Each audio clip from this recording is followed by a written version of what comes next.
আমি একজনের জন্য এত মাস ধরে মামলা করেছি, তার সে যদি খালাস পায় তা আমার সাথে খুশি আর কি হবে। আপনার সাবমিশনে মানে চৌধুরী আব্দুল আল মামুন ওনার বিরুদ্ধে অনেক অভিযোগ ওনার ব্যাপারে আপনি কি আশা করেন? বলেছি এর আগে উনি আমার আসামি না, প্রথম কথা তো উনি আমার আসামি না।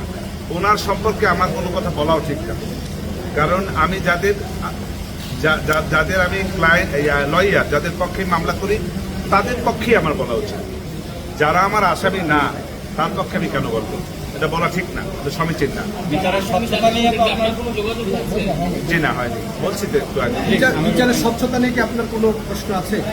বিচারের আমার দেখা মতো কিছু না, তেমন কিছু দেখছি না। ভালোভাবেই বিচার হয়েছে বলে আমি মনে করি। আপনার সাবমিশনের সাথে শেখ হাসিনা সাক্ষাৎ করে একটা বিষয় মিলে গেছে।